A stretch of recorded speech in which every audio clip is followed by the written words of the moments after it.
Does God exist or not? Yes or no?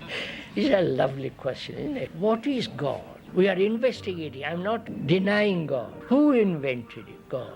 And if you say He has created us, then we are part of His image. That is, we are omniscient, generous, loving, eternal. Are we? Or we think we are. If God created you, He must be an extraordinary entity, because He wants you to lead terrible life. So either you have created God or God has created you. If you examine very closely, you have created God. See the irony of it. Thought has created God, and then thought worships the image which thought has created, which is to worship oneself and call it God. Have you realized the tragedy of this earth? If you love, not God, that's very easy to love God, because it's so an abstraction, it has not much meaning. But if you loved, that very love is God. That very love is sacred. You won't go outside to look for God. And the questioner wants to know, if I believe in God, I don't.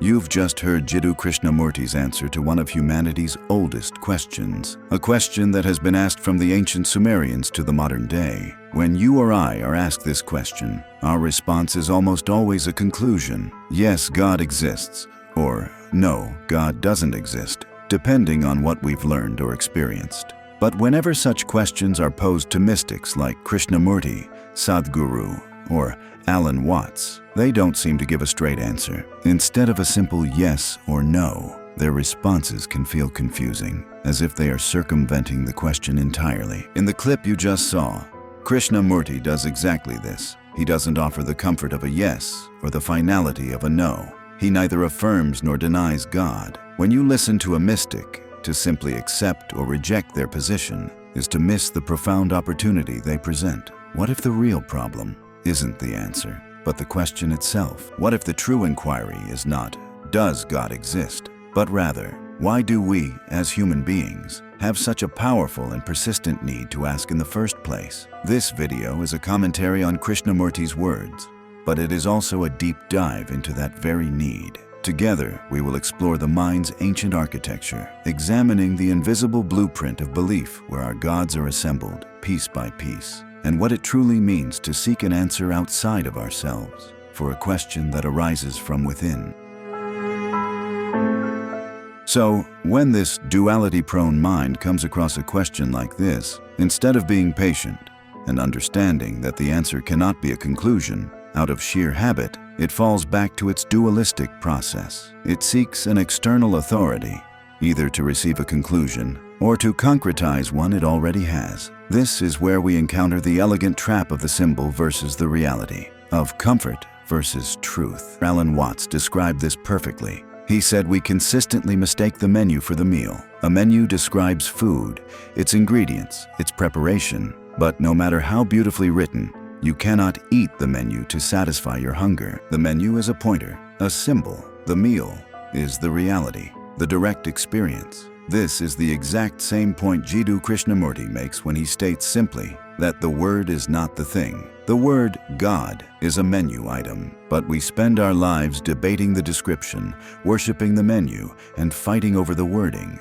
all while the actual meal, the direct experience of truth, remains untouched. Let's make this real with two universal human experiences, desire and loneliness. We superimpose the complex menu of romance and lifelong fulfillment onto the basic biological reality of sex. We don't try to resolve why we might be obsessive. Instead, we just chase the experience. Then we wonder why it leads to conflict. Likewise, we don't rest with our loneliness to try and understand it. We rush to fill that internal void, the meal, by collecting people, experiences, and things from a menu, placing impossible expectations on them. When the pursuit fails, we turn to an authority or a god to tell us what to do. The result of choosing the description over the reality is that our foundation becomes fragile. The conclusions we get from external authorities are always limited, and they fall apart at the first glimpse of a real-life challenge. This is how we become flaky, by pretending what is false, what is merely a description, as the absolute truth. This is the mechanism of the trap, It convinces us that the concept of God is more important than the unlabeled, direct experience of our own existence. But what happens when someone finally decides to throw the menu away? That is when they step into the jungle. The jungle is a world without a map, a world without prescribed answers or external authorities. This may sound like a modern idea, but over a century ago, the German philosopher Friedrich Nietzsche declared that God is dead. This statement, much like the Buddha's even earlier declaration that life is suffering, was not just an idea. It was a diagnosis that tore through the fabric of popular belief. Nietzsche saw that the belief in God, the very foundation of Western meaning and morality, was crumbling. This wasn't a random observation. He was responding to the seismic shifts of his time. The Enlightenment had elevated reason over faith, and scientific discoveries, particularly Darwin's theory of evolution, had presented a world that no longer required a divine architect. Without this foundation, Nietzsche warned, humanity would be set adrift, free, but also terrified, lost in a wilderness of our own making, forced to create our own values. This is the exact same psychological landscape Krishnamurti points to. The jungle is the state of radical self-responsibility. It's the moment you realize there are no gurus, no books, and no gods coming to save you. There is only you and your own capacity to navigate the terrain. Think about it like this. Imagine you're in the gym, comfortable lifting 10 kilograms, but you're suddenly told you have to lift 50 kilograms, and you have no other option. What do? Do you pray to someone who can lift 80 kilograms to do it for you? Or do you take responsibility, fix your diet, train consistently, and systematically work your way up to 50? To refuse this journey, to cling to the comfort of a ready-made answer, is, as I see it, a fundamental resistance to growing up. It's the act of trading our own inner power for the illusion of safety, and the price we pay is our own potential. This burden of responsibility is heavy. So heavy, in fact, that even in our modern secular world, we are constantly inventing new gods to escape it. So the fundamental unit here is the mind's habit of duality. If the mind perpetually exists in this habitual pattern, then seeking an authority, or a god, to repress the irrepressible feeling of dread becomes an inevitable consequence, and thus a god is born. But these new gods don't look like the old ones. They may not have a beard or wear flowing white clothes. Their scriptures aren't written on scrolls, but in 280 character pronouncements. They don't carry a trident, but a smartphone that commands 1 million followers. They don't promise eternal salvation, but a 10 times return on investment. They don't live on Mount Olympus, in Asgard, Devaloka, or a distant heaven. They live in Silicon Valley, on social media, and in our political ideologies. Take the cultural phenomenon surrounding a figure like Elon Musk. For many of his followers, he isn't just a CEO, he's a visionary figure, a savior steering humanity towards a better future, colonizing Mars, saving the planet with electric vehicles, and promising to solve our biggest problems. Why is this narrative so powerful? Because in a world that feels chaotic and uncertain, the jungle, he provides a simple, compelling story to believe in. He offers a map. He becomes the external authority who seems to have all the answers, relieving us of the crushing burden of figuring it out for ourselves. This is the dualistic mind in action. The internal feeling of uncertainty, the problem, projects its need for a solution onto an external figure or the answer. By creating this modern God, the mind finds a temporary resolution, but it does so by surrendering its own power and its own inquiry. The same psychological mechanism is at play when we grant infallible authority to a political party, a wellness guru, or a specific ideology. We are still building idols out of our fear. But what is the true cost of trading your own potential for this illusion of safety?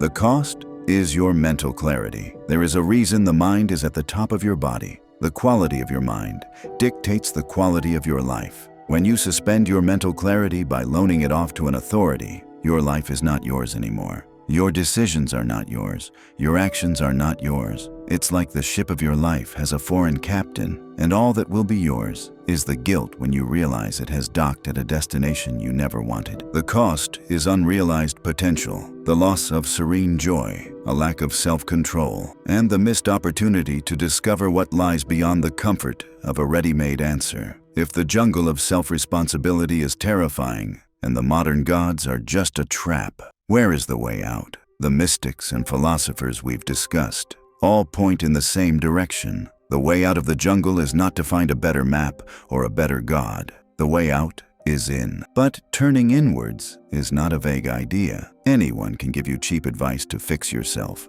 or tell you God is inside you. So how does it become a practical reality? Turning inwards is the realization that what rules your life is that which you ignore. And what you ignore is the real you. It means if you know there is anger within you, you do not superimpose that fact with ideals of peace. If there is guilt, you do not try to make yourself happy because a guru said guilt is a sin. If you are anxious, you do not do the indecency of chasing an external person or subject to escape the feeling. Turning inwards is sitting quietly with everything you have been taught to regard as filth. This is the essence of true meditation. It's the conscious decision to stop outsourcing your sense of meaning and to begin the difficult work of cultivating it within yourself. The psychologist Carl Jung described this as reconnecting with the self, the deep, organizing center of your psyche. It is the journey of becoming your own authority, not by being arrogant, but by becoming whole. This is the essence of Krishnamurti's challenge. He points us back towards the only source of truth that cannot be given to you by another,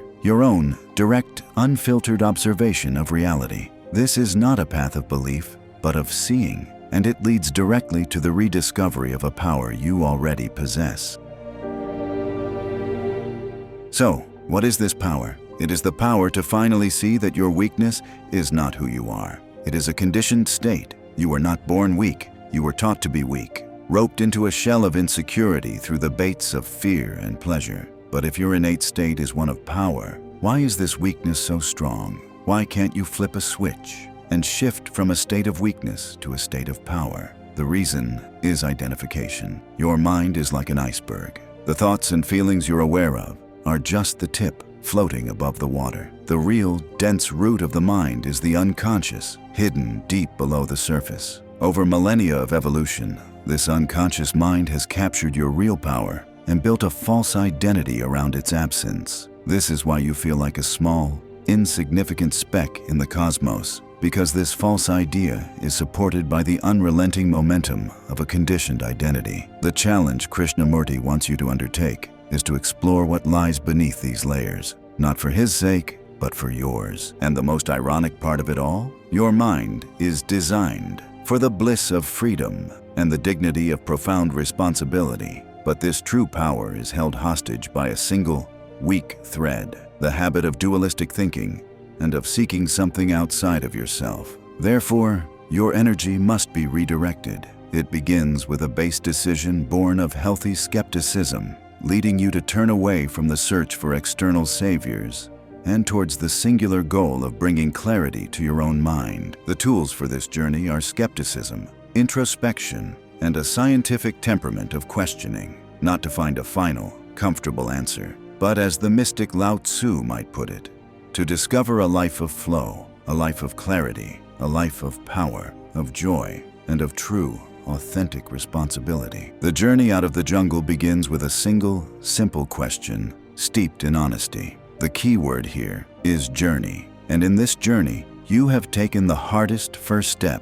Don't stop here. In the next video, allow Krishnamurti, John Bradshaw, and Nietzsche to come together and attack the single, mysterious, unexplored, and the most stubborn block of your life.